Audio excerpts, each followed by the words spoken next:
You're listening to Advanced Christianity Radio. Today's topic is aerial toll houses. The aerial toll house concept was recently made popular not too long ago in the last few decades by Father Seraphim Rose, Eastern Orthodox priest. He claimed in one of his books to have experienced or have had visions of these aerial toll houses, which are basically toll houses set up by demons.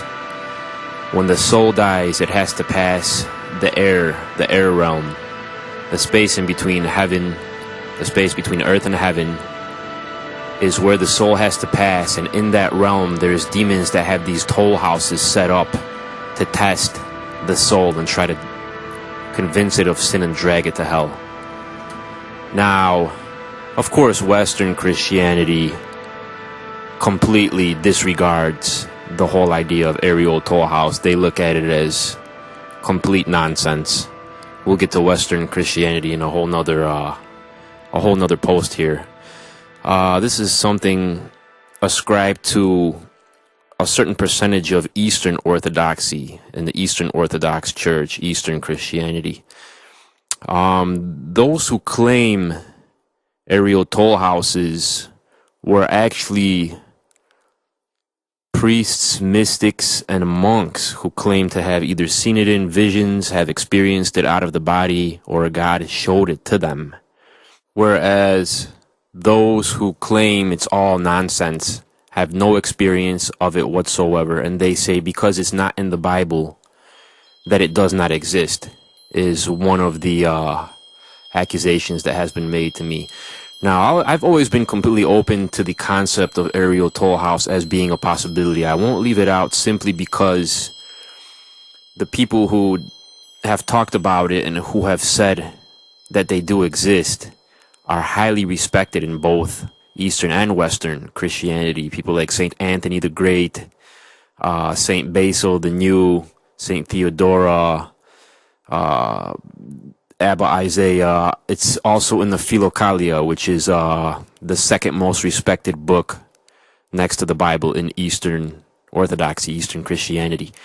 I mean, there's just so much weight for the idea of aerial toll house that I had to take it seriously. And I also did find that in the Tibetan Book of the Dead, they also describe similar aspects to that of aerial toll houses. The funny thing that happened personally to me was I had a friend who was in a car accident in North Carolina. He was a passenger, and the driver took the car beyond 100 miles per hour on a highway, which ended up in a collision. The driver died instantly, 21 years old, whereas my friend, who I knew since childhood, a personal friend of mine, also a Christian, had he had died in an accident and had a near-death experience where his soul was going up towards heaven, towards a light, towards a tunnel, and in the last minute was grabbed by his ankle and pulled into a torture chamber. And this torture chamber, many unspeakable acts by demons happened to him. He was tortured, thrown into a lake filled with piranhas, and so on and so forth, until he started praying. He prayed for Jesus to save him, in which event he was eventually rescued from this torture chamber by a bunch of angels who discussed whether he should continue on in the afterlife or go back to this world. And he eventually did come out of a coma and is still alive with us today, thus far, as of 2010. Well, that whole experience right there, having a personal friend described to me a reality in the afterlife, which was very similar to an aerial toll house. The aerial toll house theory definitely lent more credibility and weight to the possibility of this happening. I have one of my old teachers who I consider a fundamentalist, a fundamental dogmatic Western Christian, would argue with me for hours and hours on end that aerial toll houses are a bunch of BS. Basically, how do you know that? How do you know that So because something is not in the Bible does not mean that it does not exist. It seems what Western Christians are doing, which I will say for a whole nother post here. What Western Christians seem to be doing is, as long as something is in the Bible, that's the only thing that's true. Whereas within secular knowledge, in order to be a mechanic, we have to learn outside of the Bible. We have to learn how a car works. Well, the same principle goes with aerial toll houses. We have this situation where, because it's not in the Bible, it can't be true. And we just simply cannot go down that route of logic and reasoning. It definitely may be a possibility. And I mean, this leaves many doors open to other topics. What does it take to get past these aerial toll houses? How do we get past them? For example, my friend was a Christian who was still falling and going through the battle of the ups and downs of being a Christian, old ways versus new ways. And he himself, as a Christian, was dragged into a torture chamber by a demon, as he says it. So this begs the question, who is saved? What does it take to be saved?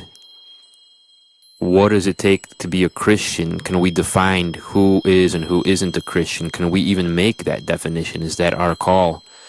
There's just so many theological questions that surround the possibility of aerial toll houses that, for the most part, people are just not looking at.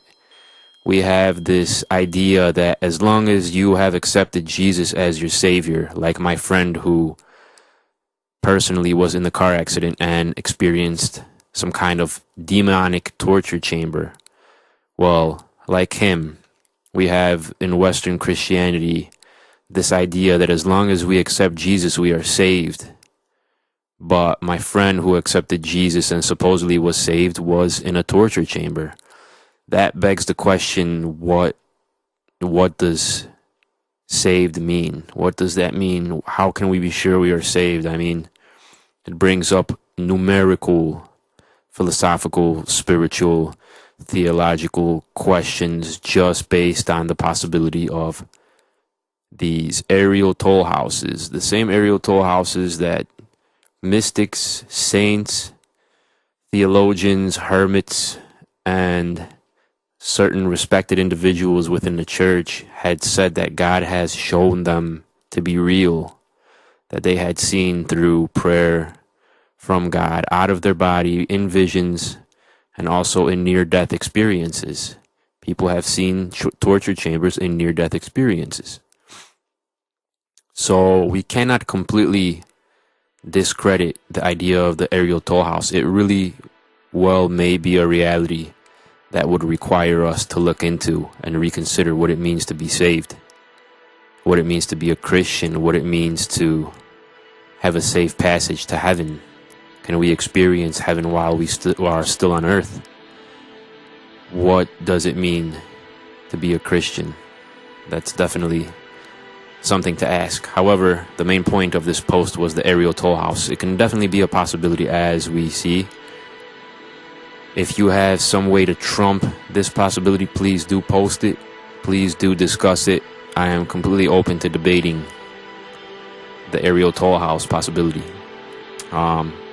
Thank you for listening to these posts, these videos, and I welcome you to listen in to my future posts. This is, of course, an advanced Christianity series set of principalities and sermons, all up for debate, all up for discussion, all up for critical thinking.